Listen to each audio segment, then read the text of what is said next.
Good morning, folks. Hope everybody is doing well over here in Durham, North Carolina. Everything is going good and all in that space. As a matter of fact, I had the pleasure on Saturday of going by the festival that was over there celebrating workers and craftsmen. I think it was a makers type festival. And then yesterday we had the Durham Symphony performing at the Hayti Heritage Center. So it was good hearing that music as they did the music of William Grant Steele, Florence Price, and a number of other folks as well. So that was always great to hear them do their thing.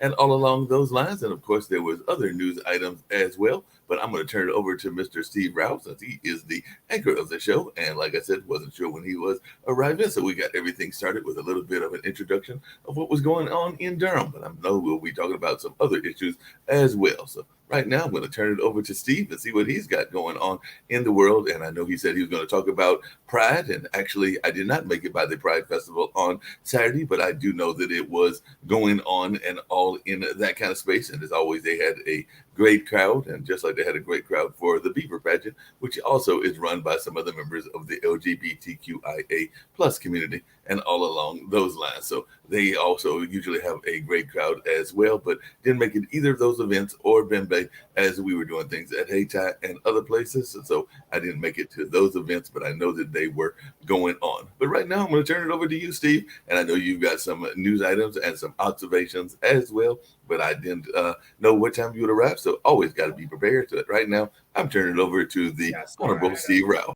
I had a technical difficulty. Good morning. Welcome to Roku TV and Pod TV's World Edition. I'm Steve Rao, the host, and I greet you live from the All-America city of Morrisville in North Carolina, the 8th largest state in the union. On this show, we talk about global affairs, innovation, an increasingly turbulent world, politically, economically, and the presidential elections of 2024. More and more people entering the race. Today in North Carolina, the GOP convention kicks off. Ron DeSantis, the governor of Florida, Donald Trump, all the Republicans are coming, and Mike Pence is expected to make an announcement very soon about entering the race into the presidency. Also, Chris Christie, former New Jersey governor, will be running.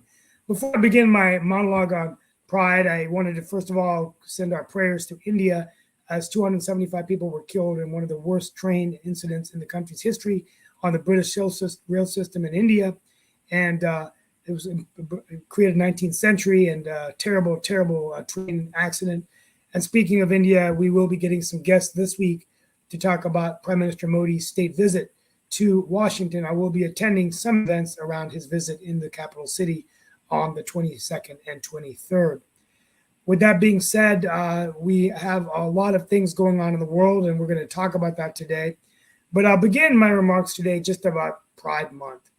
We often forget that this all began in 1970 with the Stonewall riots, and since then, the first president of the United States to actually open up Pride Month was President Bill Clinton. There's also a Pride Day on June 28th, and President Obama renamed it LGBTQ Month for a number of years of his presidency. But the basic thing is that we talk about the LGBTQ community, the changes in their positions. As you know, the Supreme Court allowed them to be married. We're getting more into issues and the rights of trans communities and others. But at the end of the day, it's a good month, I think, to at least bring awareness of this community. I know that it's a politically sensitive issue for some in terms of some of the things that come up with drag festivals and things like that. But we did celebrate a Pride event in Morrisville at our music festival. It was really great. So the flag of Pride is one of color. And what I would just say is that we just want to make sure that they know that they are a part of our country, and we don't want to discriminate against them. We don't want to have any bias. So just, research about Pride Month. I'm not going to come in on the show and advocate one way or the other, but it is here. It is a an event in America that we celebrate. It's also Gun Violence Awareness Month, so we'll be talking about that this month, about just the things going on with guns. So you had gun safety initiatives starting in North Carolina at 2 o'clock. The governor is speaking at, and there's all kinds of things going on. But and then tomorrow is D-Day, where I'll be giving a monologue on the Allied invasion on the beaches of Normandy, June 6th, 1944, which began our victory, which actually ended in the Allied victory and the U.S. victory in World War II, celebrating the greatest generation. We welcome everyone to the show. Mark, go ahead and join in, and trying to see if I missed any other news. Well, there was that plane that was roaming around and Oh everything. yeah, the sonic boom. Yeah, the sonic boom is definitely. I'll finish up here. The sonic boom, a plane, and there were some people in the plane. Um, a federal judge actually struck down a Tennessee law banning drag shows, so that was something. And believe it or not, President Biden officially um, signed off on the debt limit. So we have more debt now. We can spend, and hopefully we'll get some guests this week. And I'm working on getting Sanjay Puri from the Indian PAC or Swadesh Chatterjee to come and talk about Prime Minister Modi's upcoming visit to the United States of America, Washington, D.C.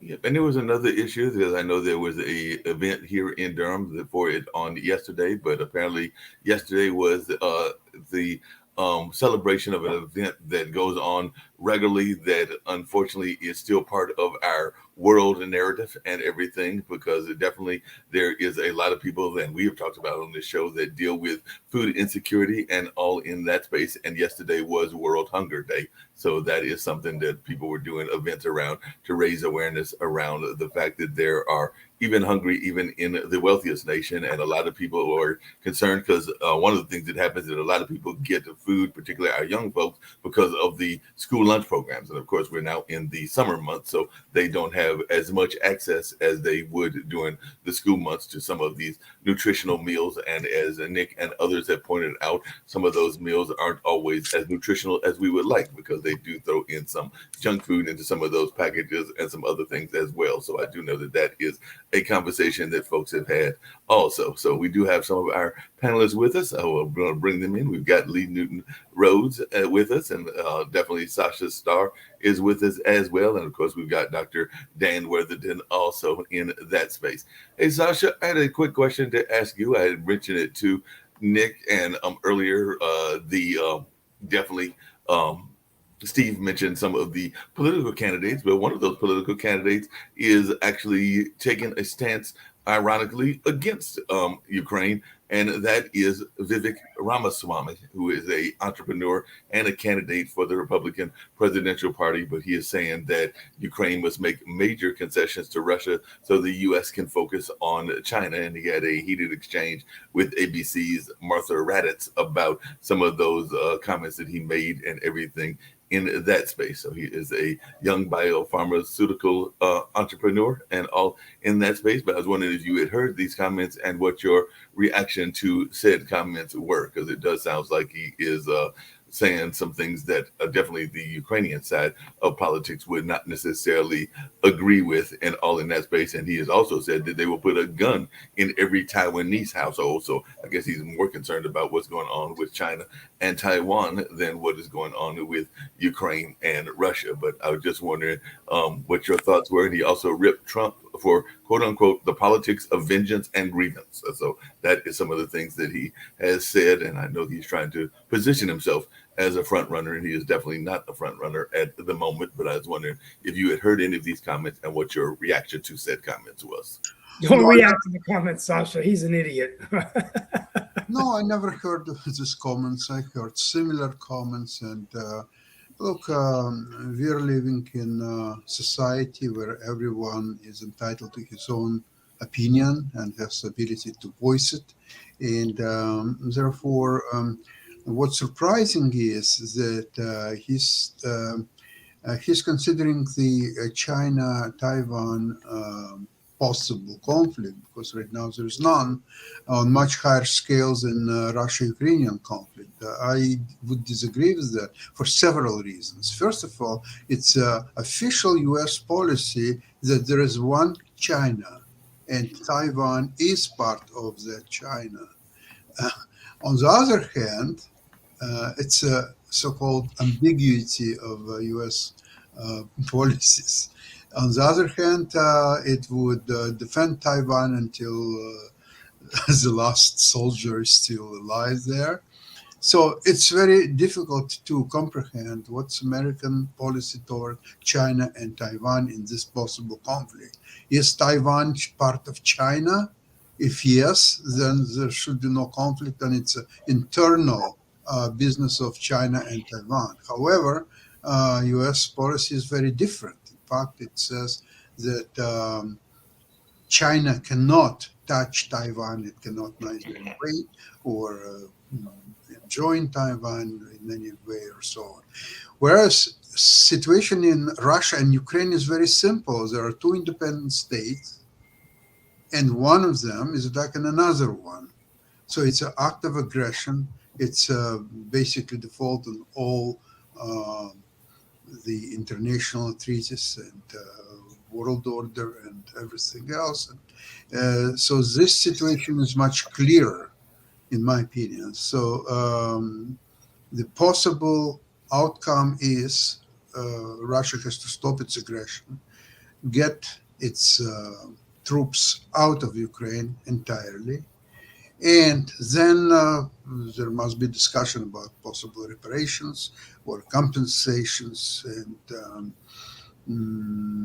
possible um, bringing to trial the people who made this decision, which right now cost already 250,000 people dead as we speak. That's my opinion.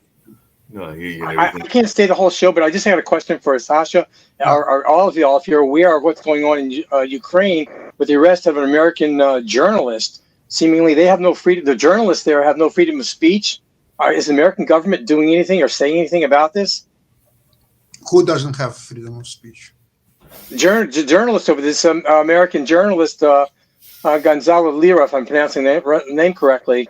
There's a law in Ukraine. You're not allowed to speak out or in any way infer that maybe Russia, is justified in some of the actions. I guess I'm not familiar with the exact language what was going on, but you're not allowed to question. Just like we were not allowed to question whether masks work, whether they're anything in the COVID first 2 years, the election we were not allowed to question. Now we are allowed to question. In Ukraine, they're clamping down on journalists there and citizens in terms of what they are or are not allowed to say. Okay, Not do, but say. Ukraine is in a state of war, and therefore all the usual freedoms as you think are accepted in many other countries, including the United States, would not be available to all Americans if America will be in a state of war with somebody, because it has to be very controlled information, what is being allowed to publish or not, and that, by the way, Ukrainian journalists are not free to voice their opinion or to say anything during the war. After the war, they can do anything what they want. Sasha, During the war. in America, historically, journalists always question the actions of America in wars during World War II, Vietnam War, or whatever, Gulf War.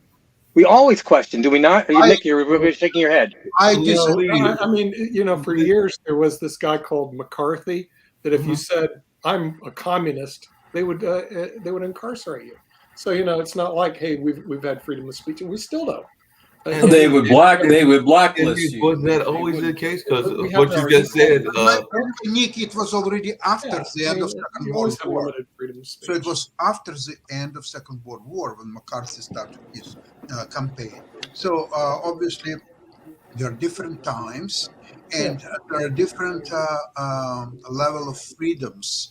And you cannot take it for granted that in a country which is being bombarded daily by Russians and thousands of people being killed, that somebody will say that Russia had some legitimate reasons to start the war. He's lucky to be alive. He should have been killed. Mark, what were you going to say?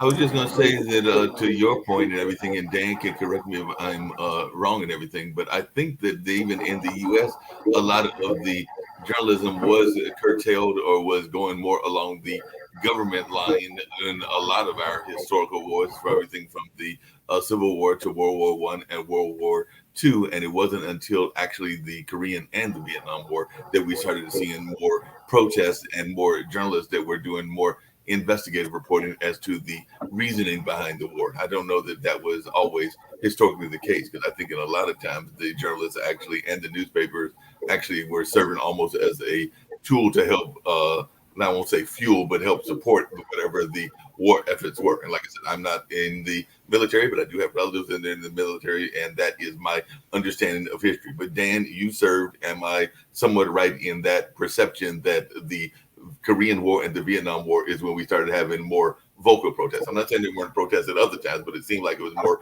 vocal protests during that particular time. Am I correct? Yeah. There definitely were more voracious and vocal protests during Vietnam. I mean, I don't know about Korea so much. I guess there was. That wasn't really as a different situation in Korea. But yeah, definitely during Vietnam. In fact, soldiers came home to scorn and to hatred by a lot of left-leaning folks. It was a disgrace that they were treated so poorly, and so it's unfortunate. That was unfortunate. I think during the troops were treated better during the Iraqi and Afghanistan conflicts, but still the military was criticized, and so was the government for some of its policies. But so freedom of speech with respect to the wars, I think it was alive and well, at least in the last 50 years. But there have been elements of discord. Certainly during COVID and the election, freedom of speech seemed to be suppressed deliberately by the government in concert with social media. We know that now, that it was deliberate and it was malicious and it was wrong-minded, and it should have never happened in a free country.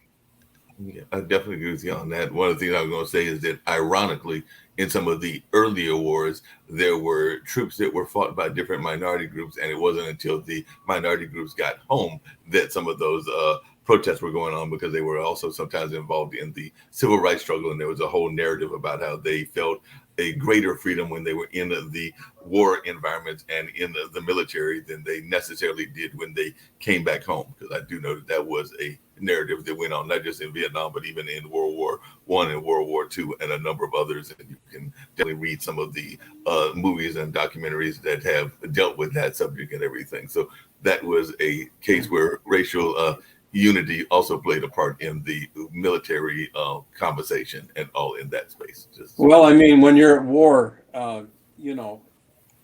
it's sort of like a band of brothers. Right. I guess now sisters and others, but it's I don't know. Band of brothers when you're at war unites. I mean, it's you watch each other's backs, and you're Americans, right? It's the way it is. The way it should be. Yeah. That's the way it should be that way here. Yeah, that's the way it should be, and it has been that way in a couple of cases. But yeah, there were times that folks would feel that they were not getting the same support that they got here in the States as they got when they were overseas and in other places. But that is a whole separate conversation that we can get into on another show, and with some guests that I'm hoping to get on at some point or another, and all along those lines. Getting back to Vivek and all along those lines, he did say that he would be preventing Ukraine from joining NATO should he be elected, and he would be lifting the sanctions against Russia and everything. Hey, Sasha, the other thing that I saw that was an interesting article, and I'd love to hear your thoughts about this, is that there was an article I read recently that Putin might not have been the super spy that he portrays himself to be, and all in that way. And it was an article that I read that basically said that he was nothing but an errand boy for the Russians and all along those lines, and that this narrative he has of being a super spy and being very much involved in the Russian military and the Russian government before coming to power is a myth and a creation of his own narrative and everything. But I was wondering if you spent some time there in Russia, if that is a true statement, because as I was reading this article, and I think it was yesterday, it actually caught me off guard because I was going like, wait a minute, he does paint himself that way and everything. But there was the article that said, nope, not as much involved as we think he is. He was basically an errand boy for some of the other folks and was not necessarily in the leadership even of the spy organizations like the KGB and stuff like that.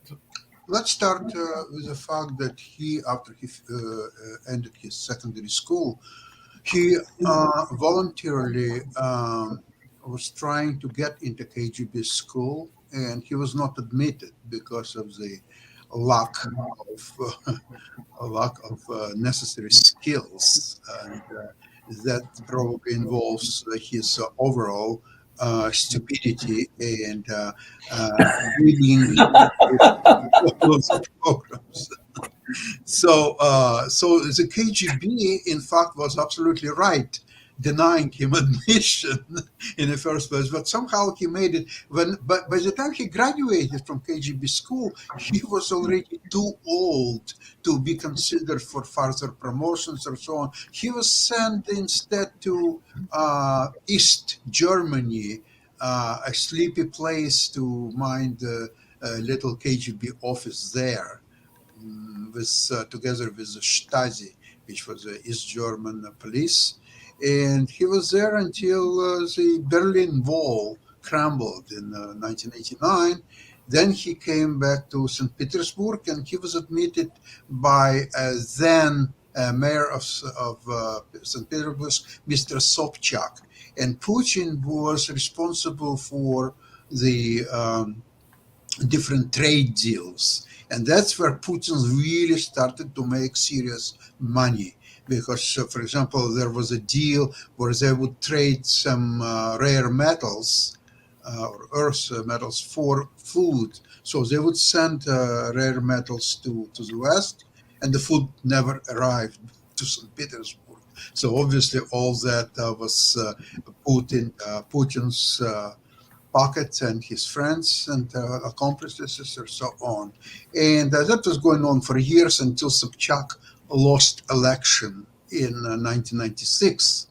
And there, Putin, through some of his friends, and some of them are very well-known friends, like Kudrin and some others, they relocated him to Moscow. And in Moscow, he started his stellar career, becoming the head of KGB, or FSB, how it's called now.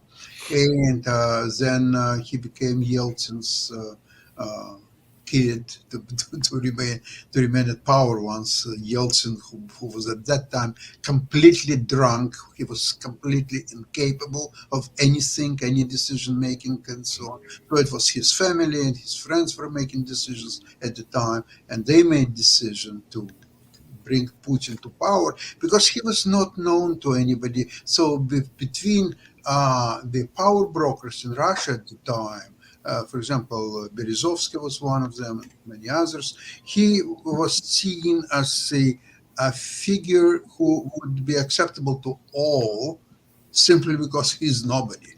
That's how he became to power. But then it became a complete transformation. That you have to understand that power corrupts more than anything else. And in case of Putin, because he was real nobody, a real empty space, no talents, nothing. And that power made him the villain that he became. And now he as much as evil he brought to Ukraine, he brought even more evil to Russian people and to Russia itself. And that will take years, dozens of years, maybe generations to get of that. And I don't think that Russia will survive this war as the Yeah, and in fact, before we get to some other issues, that on Fareed Zakaria yesterday, we had Jake Sullivan was on, the National Security Advisor, And one thing he was talking about was, the fact that the goal of this war is to retake territories that Russia once had, and it's the longer the war goes on, it's actually better for Ukraine. The challenge is how long will it go on, right? And he seemed to be very evasive in many of the questions. I mean, when asked about other nations not supporting the U.S. in terms of Ukraine, he talked about India, he talked about other countries. He kept deflecting back, well, we're working on other issues together, which I found to be interesting. I guess, but anyway, Sasha, I think you raise a good point. I mean, I don't think this is going well in Russia's favor. And while, the real enemy in the room, the real elephant in the room is China. And that, in terms of the superpower, they call it, it's either going to be a Cold War or hot war. China over Taiwan, over AI, over, very dangerous, very similar to World War I, actually, where neither side wants to give up their own reason to compromise with the other. And But so hey, that's how Steve, World War I.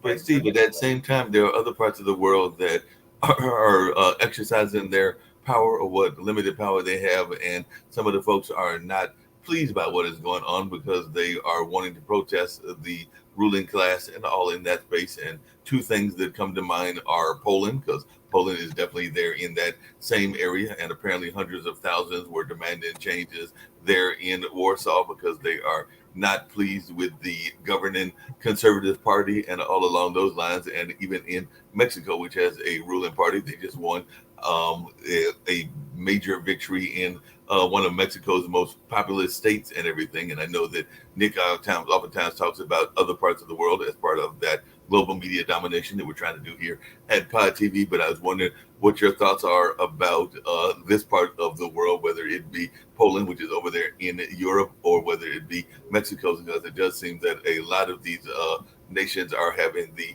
conservative parties that are kind of winning, and then it is not necessarily seen with great glee by some of the other side of the political lane and all in that space. And I wish Shaquille was here because I know he's not a fan, or at least I don't think he's a fan of the New Zealand leader or the former New Zealand leader. And she just got honored as a dame. So I'm sure there'll be a lot of politics and conversation around that since she is now recognized for her service to New Zealand. And some folks thought that she was a little bit too far on the liberal side. But I just wanted your take on these kind of highlights of some things going on in the world. So,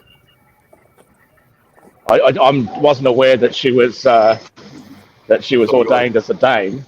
yes, But she's been ordained as a dame. yes, well, what an amazing thing for a Republican to have. Here we are saying that our country should be independent and we shouldn't have a foreign royal family as our head of state. And then she goes and sells out just like she has on everything else that she's done in her political career. So that's my thoughts and feelings on good old Jacinda, and glad to see the back of her. I'll be back with you guys shortly because I'm currently walking through the hotel lobby. That's a hotel lobby. That looks nice. That looks really nice. I don't know what he's doing in such a nice place. We pray for India in terms of the train accident, and lots of activity about his visit coming up in Washington. So we are going to be bringing the head of the Indian PAC, and Suarez Charity this week to talk about the visit to the United States. It'll be interesting to see what the Prime Minister says at the state dinner. He is expected to address the United States Congress on the afternoon of the 22nd of June. And, we'll see where this is going in terms of, where the opportunities are to partner in terms of trade, investment, but the elephant in the room, Russia, Ukraine, where India stands on that, and where India stands on the rivalry between, China and the United States. Steve, speaking of where India stands and everything, one of their leaders that actually runs another country, that being Rishi Sunak and everything.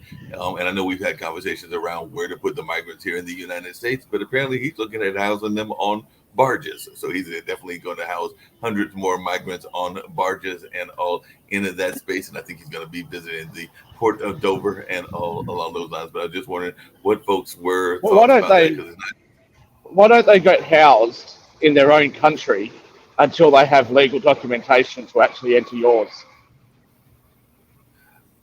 Hey, like I said, there's been the tent cities here in the U.S. that were going on, and spaces like that. There were definitely the whole kind of encampment kind of thing that was happening, and now they're going to be barges. I think that there has been a steady wave of migrants from because of war conflicts to a variety of places. I mean, a lot of these migrants are probably coming even from the Ukrainian-Russian war and a number of other conflicts that are going on. So, I mean, are we going to stop this rush of migrants if they are escaping war-torn areas and everything? Because a lot of times they're Well, hey, borders. I have an idea.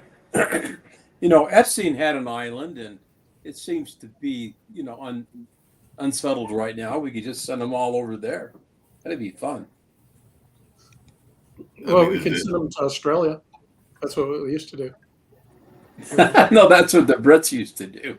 Oh, Yeah, the Brits, Brits send them both to Australia and to the United States. Let's be very clear about the penal history. Well, yeah, Georgia was a penal colony. There you go. You can send them to Georgia. It still is. It still is.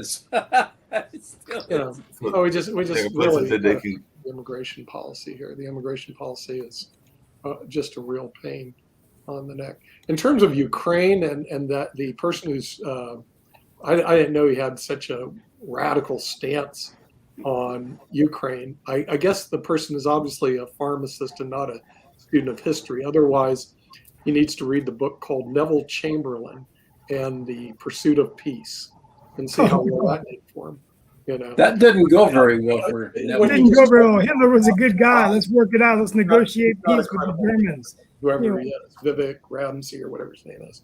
He's just But he's not the only one that had some interesting things to say, because apparently Nikki Haley, who we know is a front runner to some degree, or at least in the top 3 or top 4 candidates, at least as of now. Back runner. She's a back but she is had some interesting things to say as well on a number of issues, everything ranging from abortion to the Ukrainian war. So she apparently it's so obvious she's going to be the VP nominee. I mean, it's the writing's on the wall. I mean, it's a done deal. Oh, absolutely. I don't think so. I mean, look, this is exactly what happened during Joe Biden's run. They planned this all along. Kamala and Biden were sparring at each other. This was a deal that was struck. Then he was, maybe it was because he won the South Carolina primary and she dropped out. But I think it's the same thing. I think she's spoken to both DeSantis and Trump. She knows that she's not going to win, but she will be the VP. I can assure you that. That's going to be the ticket. Whoever on the top and Nikki Haley. I mean, Indian American woman. Trump won't get the nomination. DeSantis actually leads Trump by our informal poll by 10%. Well, actually, it's 11%. That could be a dangerous ticket. Then Biden's going to be in trouble. DeSantis, Haley could really be. Yeah, well, see, the thing is, here's the way it looks like it's shaping up. DeSantis and Haley on the ticket. Trump's out. He's just not going to even. He's not going to get the nomination. DeSantis is actually leading now. Our poll is very recent and unscientific. Like our poll was last week, but we have like 1,500 participants. So, it's pretty accurate. DeSantis is going to take the nomination with now who the vice president. I think you got a good point. Haley would be a good person on the ticket, but it looks like we have other people are going to step up. Christie's going to throw his ring in the hat. He's already thrown his ring in the hat. He's already there. Look, a DeSantis Haley ticket would be quite a dangerous ticket for the Democrats. But I don't think that DeSantis Haley. Yes. DeSantis Haley, that would be a difficult thing. I think that would be a very difficult. I don't think a Trump Haley ticket is very good. You're going to put up an 80-year-old person against 2 young people. That's going to be exactly. Yeah, that could be a big factor, a generational difference. 44 and 46 years old versus 82 and Kamala Harris. And what's interesting is, you're going to say, like, if Haley was to be the VP under Trump, I don't think that would be necessarily very good for her career, because Trump just seems to be so cautious. No, Trump. I don't think right now Trump's even got the nomination. But he's down 11%. Can you imagine Nikki Haley debating Kamala? Dude, Kamala's in trouble. Nikki Haley right to floor. He thinks he's leading in the polls. He's down 11% in our poll. I don't think he's leading in any poll today. His legal troubles are off the charts now, even for him. He's like a stock that's sinking so fast that you'd sell it. I mean, Sasha would say sell Trump. It's a horrible. Tell Trump. Tell Trump. But you wouldn't want to say you wouldn't. To sell. The stock is rising. Hey, Shaquille and Nick, the question I've got to ask, and I asked it yesterday, well, not yesterday, but on Friday as well, is I hear what y'all are saying, and I do agree that she would be a force to be reckoned with. I mean, she's got the UN ambassadorship and definitely understands foreign policy, and it has a lot of other things going for her and everything. But I don't know that that is still going to reach into that very key independent vote and everything, because I still think of both of them, DeSantis and even Haley, as being part of the conservative crowd and everything. So hang on. Do you think to appeal to the moderates and to the independents? Because I think that that's going to be the key to any election. Because as I said on Friday, those that are diehard Trumps are going to be diehard Trumps. Those that are diehard Biden are going to be diehard Bidens. The key of the vote is going to be, one, the economy and how the economy is positioned and everything, and two, that independent vote and everything. So what is the independents to address the independents? The independents, if they're faced with a choice between Biden, who Kamala Harris attacked as being a racist, and she was talked about how she was bus, which I'm not sure makes a lot of sense given that she grew up in Canada. But in any case, she attacked Biden. Biden and her, they're not great speakers. They're not particularly likable. Their popularity levels are really, really low. The independents may not necessarily like DeSantis and Haley for the reasons that you've said, but you've got a choice between, if it's DeSantis Haley, your choice is DeSantis Haley versus Biden Harris. DeSantis Harris. Look, I don't know. If it was me and I was living in America, I know who I'd be choosing. But the question is, and I think why would you go for Biden? My political commentary. Well, exactly. I mean, even when Obama went up against McCain, it was a similar sort of thing. McCain, a great statesman, but he was an older guy, and Obama, represented something new. It was, he was full of energy. It was full of a hopeful message for the future, and he just walked all over McCain in that election. So I think a DeSantis Haley ticket would be very, very dangerous for the Democrats. I can't see how they'd win it with their current lineup. I think the question becomes, before we get into some other issues, I think the question becomes, I mean, with all due respect, I think what they have to be able to do is to really have a very crisp message about what they would do differently from a policy perspective, right? I mean, we get away from the social wars and fighting Disney and all that stuff. I think the problem with DeSantis is he's focusing so much on that he's getting away from the game. I'm not hearing much from him about what is he going to do about the economy. How is he going to bring down inflation?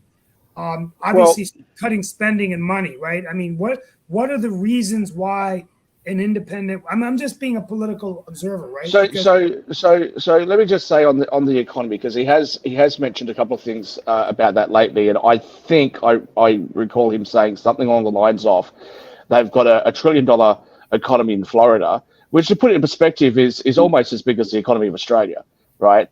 $1 trillion economy, he's only got like $17 billion in debts, which is nothing. So, if he's going to compare how he's run the finances of the state of Florida versus how Democrat states like California have run, or how high the debt levels have been federally, I think he's got a very strong economic argument. And as far as the social issues are concerned, I know a lot of people are saying, well, is he going too far with this sort of anti-woke crusade that he's on? But at the end of the day, there's two sides to this. You either go for the woke stuff and you believe that gender doesn't really exist and it can just be changed at whim, or you don't believe that. And there's very few people that are getting any media attention who don't believe that. And we've seen certainly that Target has taken a massive hit because of the pride stuff that they've had. Bud Light has taken and its parent company have taken a massive hit. I'm sitting in Dubai, and they're not drinking Bud Light over here, right? I went to the bar the other day, and they're like the expats. The expats here are like, no, we're not drinking Bud. We're not. We'll have a Heineken. We'll have a Corona. Why would we? I mean, you know what I mean. So these are British expats, mostly British and Australian expats. But even the American guys here, they're not drinking it, right? And this is something that happened because of some silly TikTok influencer in the United States.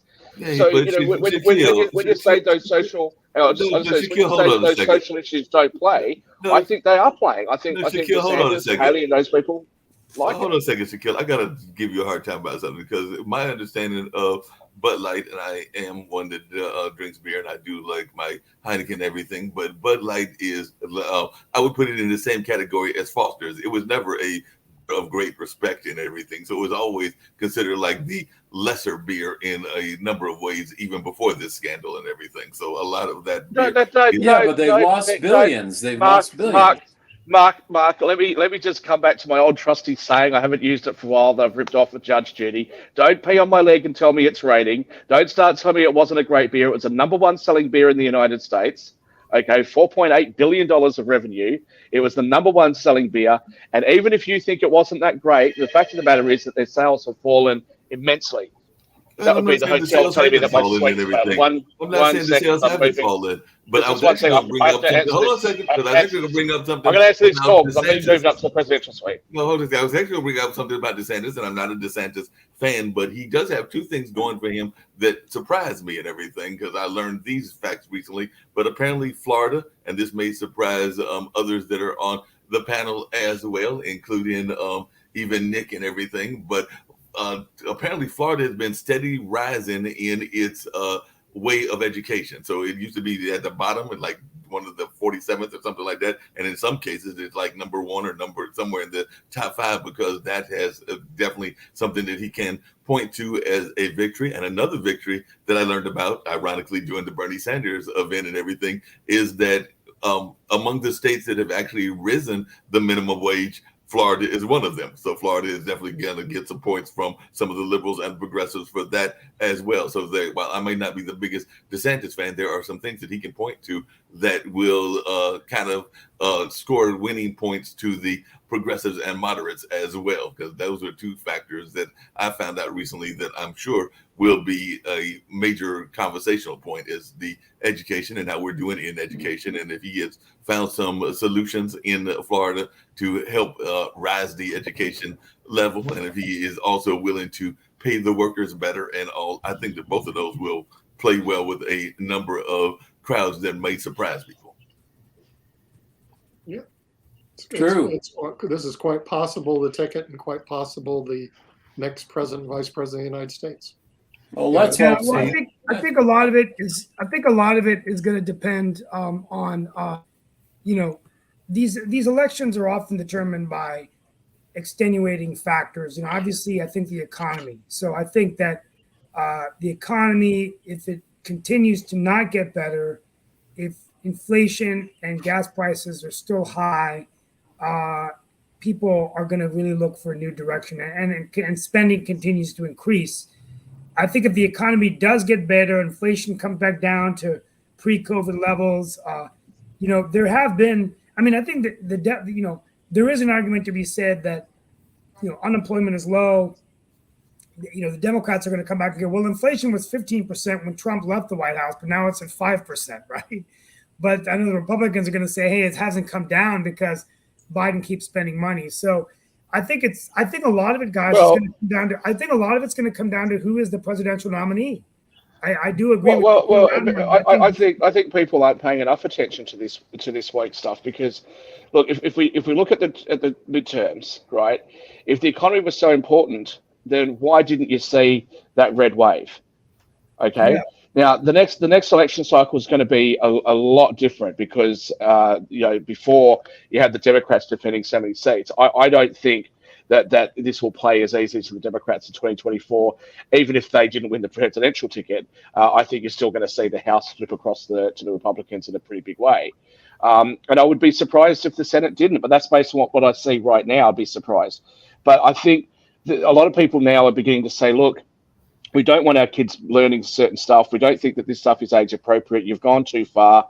Leave us alone. We don't hate you. We don't think that you shouldn't exist. We just want you out of our face. You know, we're just sick and tired of being attacked because we don't want to call you clown and clown self pronouns, right? So I think that's gonna play. I think it's about what the people look like. Do they look young and vibrant and energetic and like they have some passion about something? Biden doesn't seem to be very passionate about anything, and Kamala Harris, I feel a little bit bad for her because I don't think she's had a real good chance to shine. But every time she's given a speech, it just sort of descends into this word salad, and it doesn't resonate very well with people. So I think it's going to be an uphill battle. And it depends Shaquille, on what where do she's you have playing at against and Friday everything. night? What do you have, Shaquille? What do you have against Friday night kindergartens with the drag queens? What's the problem? Let me tell you, I don't have a problem with it at all. Not at Okay. all. If you have children and you think that that's the best thing for your kids to learn, you go right ahead. Leave my kids alone. Don't force me to teach my kids something I don't want them to learn. Okay, I don't see the Catholics going to Muslim schools and forcing but Catholicism into the Muslim schools. I but did don't see the Muslims going to Jewish schools and trying to force Islamic studies onto the Jewish kids. That's something for parents and families to decide for themselves. And frankly, when it comes to the issue of LGBTQ rights and whether gender exists, as a binary or not, that's a social issue. You either believe there is a binary or you don't. And those people that don't should have a bit more respect for the people that do. And, but and those and Shaquille, those people those people did you like just me, we hear? don't hate anybody. We just don't want it around our kids. But Shaquille, did you just hear the part of the conversation that Nick said earlier? He called it a Friday night event. So a lot of the times these events are not in the school during the time of the class. They're actually in after hours, and you have the choice to either go to the event or not go to the event. Because actually, you heard Nick's That's question. It was rubbish. Friday Rubbish, night. Mark. But a lot of the times Mark, those this is events Mark. are This is actually there are events Mark. that are Mark. going on This is that you have the nonsense. choice to go to. I Mark, could have Mark, gone to the Mark, Beaver pageant. I chose Mark, not this to is go. absolute. This is absolute nonsense, and we know it's nonsense. Simply, look. So first of all, you wouldn't see parents going to school board meetings and have the Democrats go, "Oh, they're domestic terrorists. We need to get the FBI to go and investigate them." If all it was some extracurricular activity for 5-year-olds on a Friday night. And by the You way, would if it's the boogeyman in the room, and that's what it is. It's the boogeyman in the room, and all in that space. Because you have a lot of okay, people that okay, are and and, protesting and, on and things it's that and they're it's a taking boogie and it's a way after the boogeyman in the hours UK. and are It's going a on just boogeyman in the room in the UK. It's a as part of the boogeyman. regular school class. It's a boogeyman in the UK as well. It's a boogeyman in Canada. It's a It's a boogeyman boogeyman in in a lot of Australia. places, We're though. all we're all facing we're all facing the same issues. What you want to No, try it's and a tell boogeyman in me a is lot of no no places. no But no. Let me to no, kill, let me ask you a question. Let me ask you a question. What you want to try and tell me is that the school curriculum introducing this in Australia, Canada, and the UK is absolutely real. But those parents that are complaining about being introduced in the United States, they're just delusional. It's not really happening. In the United States, it's just a boogeyman. You guys are not the same as all the rest of us. I'm I saying that don't in a believe it, lot of Mark. the places, and I've not been to as many of the countries as you are. You're over there in Dubai or somewhere right now. But I have my understanding of things is that a lot of times it is the boogeyman is the evil in the room, and it's a kind of conversational point to kind of do that whole Sandman straw man argument and a number of other ways that go on to deflect from other more important issues. But I was going to bring up Mark, something that Mark, they, Mark, hold on a Mark, second. Mark, Mark, Mark, they're talking about puberty blocking medication. California wants to pass rules that say that your kids can be trans without parental permission or without parents even knowing about it. Come in. This is the Yeah. sort of stuff that we're talking about. You want to say that this is the boogeyman, that people are just making this up and they don't know that this is actually happening. During Well, COVID, when first parents off, the started to medical see what the establishment school is not going curriculum to allow was, but certain things to happen anyway. That's just my during And I'm opinion. gonna COVID, when and I'm when gonna go when they on. started to see when Well, they and I, started to see what the school curriculum was, they started to see the books that were in the library and how inappropriate they were. People got upset by that, and you want to try and tell me They that got this is upset just over the in birdseed their bear. well, imagination? There's a lot of books that they get I upset got a over that monologue that's are gonna blow your socks off in about they 5 got minutes upset on this over the bear. birdseed bears and a lot of other things. I did have I'm hold looking I'll be on, right forward back. hold on a to I'm, it. I'm second, going to move rooms. Shaquille. I did have something that you will be glad to I'm know just about because there is a just give me 1 second because I'm moving rooms. I'm moving well, to a as you're different moving, you suite. can listen. There is a basketball Yeah. player that is definitely getting some good feedback, some from the Christian community because he was not part of Black Lives Matter and actually was very much against it in a lot of ways. So he is launching his own clothing line. So if you look up Jonathan Isaac, who is a member of the Orlando Magic and all of that, and he was one of the few that decided not to kneel, and he said that he was going to be launching his own apparel line that he quote unquote said is anti woke. So he made that announcement via Twitter, where he revealed that his brand is called Unitas, a company based on freedom. So definitely a lot of folks know how the Black Lives Matter came about, but he Good has some for him. Good for him. he has some very Christian values. So he would reveal that the kneeling for the anthem did not align with his Christian values and beliefs. And some say that he was anti-woke. Now, I don't think he ever said that. Well, 3 years later, he has launched his own apparel brand. And some folks are saying that it is anti-woke and that it is, he describes it as a brand that represents freedom. So Unitas is a sports and apparel company, and the basis for it, for me, is freedom. You have companies in that field who have made a conscious decision to either attack or undermine Christian values, conservative values and things like that. And I think they have the free choice to do so, as much as I disagree. But I feel that we also have the freedom to create what we want to create. So that is what he is launching. And apparently they're going to have hats, t-shirts, hoodies, even some shoes. But that is what he's going to do. And right now he's not playing, but he is saying that he's going to come back to the NBA next year as well. I think he had some injuries and stuff in that space. So he is an African-American gentleman that is definitely using his part of the conversation to bring up what he thinks about the whole woke conversation and all along those lines.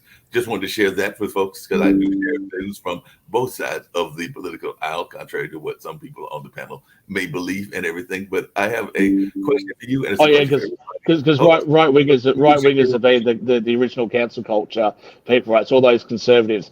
I have to tell you, I had to burst out laughing the other day because Monty Python, The Life of Brian, they're doing a stage show now.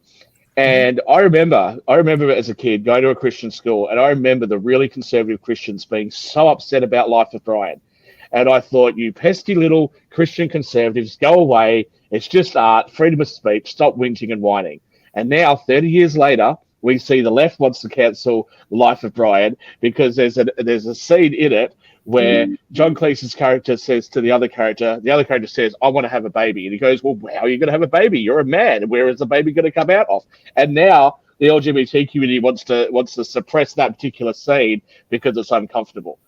Like I said, I'm sure there are people that wanted to suppress some of the things that Ira David Woods has done because he does the Scrooge every year, but he is also very much involved in the politics here in North Carolina. It's an annual tradition around Christmas, and I do know that he throws in some zingers at both. I don't know why. Everybody. I don't know why in 2023 we have bred a generation that are so scared of other people having different opinions that they need to be coddled and they need to try to cancel everybody who has a different opinion from theirs. I mean, people disagree with me all the time. You don't see me trying to cry in a cry closet or a safe space, right? This is just real life. Just get on with it, suck it up. I think discussions are always open for that. The other question I was getting ready to get to you, because there was an Australian news story, and it was actually one that involves something that we see too often in the United States and in the world in general, but that is where people are arrested, convicted, and then evidence comes out later and that it may not have been the case, and you spent decades in the prison and all in that space. So I was wondering if you had any thoughts about Elaine Fallbeck, who apparently served 20 years for killing her 4 babies, but now there is doubt as to whether she actually did that. And I know we've had similar cases here in the United States where people have served 20, 30, 40 years, and then they have gotten out because there is question about their guilt and everything. And there's the Innocent Project, which I think you were involved with, that she killed and everything. But I was just wondering your thoughts about what do we owe these folks if they have served that many years in prison under who knows what kind of tortures and everything within those systems, if they are found to not be guilty for whatever reasons. And this is a case involving Australia. Well, look, in Australia, you don't do 30 and 40-year sentences. A life sentence is 25 years. It's very rare that people will do more than that. They can, but it's rare. Look, I think at a minimum, they should be receiving, what it would have cost to lock them up. I mean, we had a case, Andrew Mallard, who actually died in Los Angeles a handful of years ago, across the road, but he did 12 years and he got a payout of like $3 million or something Australian. And I worked that out to be, like $15 an hour, where the prison guards who are actually looking after him are getting $50 an hour. So, based on my calculations, he should have received a lot more. We had another one that was released fairly recently. I think that there should be, we hear about technology improving, DNA technologies, things like that improving, where they can go back retest evidence. There's no statute of limitations in the United States, for example, on murder. So they're able to retest that evidence and then find that somebody was actually guilty of a crime and they prosecute them. I don't see any reason at all why this shouldn't be mandatory. That if evidence is available, that it shouldn't be retested. If that means that somebody is let out of prison, that should happen and that should be a process. And for some reason, I just can't understand. Both sides of politics in most countries are totally opposed to that idea. Well, I'm totally opposed to somebody spending time in jail for a crime that they didn't commit. We know that eyewitness testimony has been unreliable. We know that police in the past have pressured people into changing their testimony and pressured witnesses to try to get statements from them that weren't true. There needs to be a review of this. And not to bring, I'm loath to ever bring race into something, but at the end of the day, in your country and in mine, we've seen people from minority communities, suffer from this the most. And look at the United States. 90% of juveniles that are convicted of a crime and sentenced to life without the possibility of parole are black. 90%. How does that happen? I mean, it's just not right. And again, I know you asked me a question about Australia, but in your country, some of these people are forced to take pleas, alpha pleas, to be let out of jail. And then they're let out, they're 60 years old, they've spent 40 years in jail, they're not entitled to Social Security because they never paid into the system, and they come out and they're broke. They might as well just stay in jail. I mean, this is horrible. It's an injustice, and it should be seriously looked at. Right. Definitely agree with I'm you going on to go that ahead and and begin everything. my end monologue, Mark, if you don't mind. Yeah, I was going to say it's time for you to close out and everything. I think I'm going to take a few minutes to close out. We're going to talk about some of the other issues we didn't get to tomorrow. Good points. And next Monday is Juneteenth, so we're going to focus on that a little bit. But I did want to actually give some surprising remarks.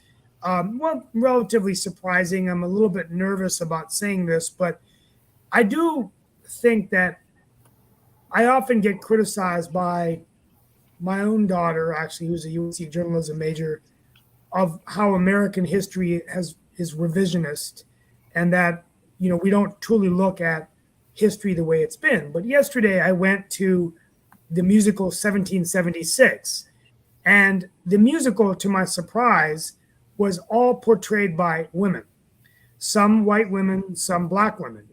And as I look at people that criticize American history of being revisionist, the other question I have for those of us is, isn't it revisionist to change the story of the founding of America to say that it was with women? We were founded by white men. And yes, we were not perfect and we made mistakes. One thing that I realized during this movie at DPAC was that the founding fathers, some of them wanted to eliminate slavery, and they wanted to actually have language in there that would abolish it. But they couldn't do that because the southern states would not want to be part of the independent of the United States of America.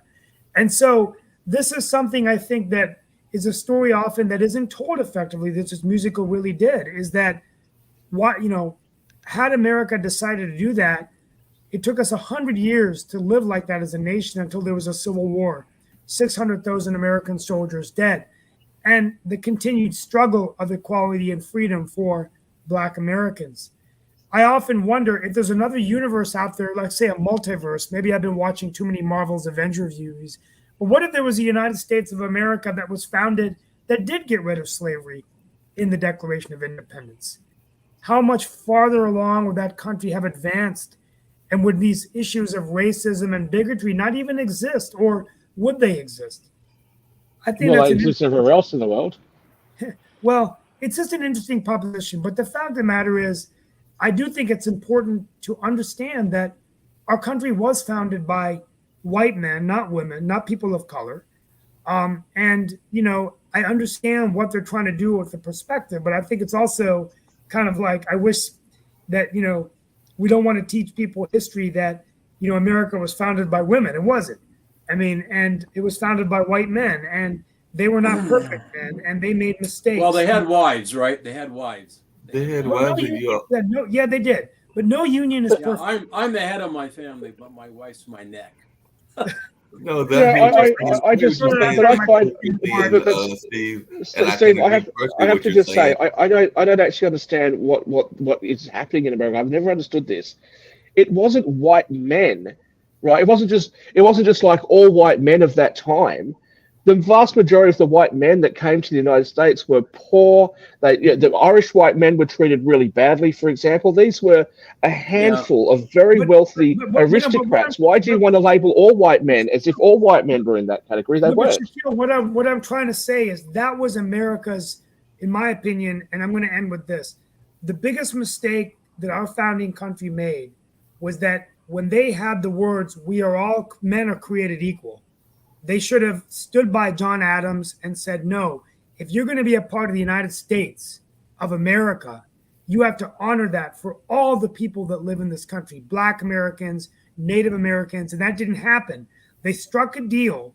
And, what if they had said, I often wonder, what if they had said, okay, then don't be a part of the United States. Secede, and we'll, instead of being 13 colonies, we'll be 9 colonies. Well, And the United States of America would have been founded, and then they would have been a much smaller nation. But the northern states didn't want that, did they? The northern states didn't want to give up all of the tax revenue that was coming from the South. The South, and this is a whole different debate we don't have time for. The South was paying all the taxes at that time. That debate. The only other thing that I would add to what you just said. I got to go on the 11 o'clock show. Yeah, we got to get ready to go to Thank you for economics. being with us, folks. We'll be back next. I'll be back tomorrow. Thank you. Bye. Bye. Take care.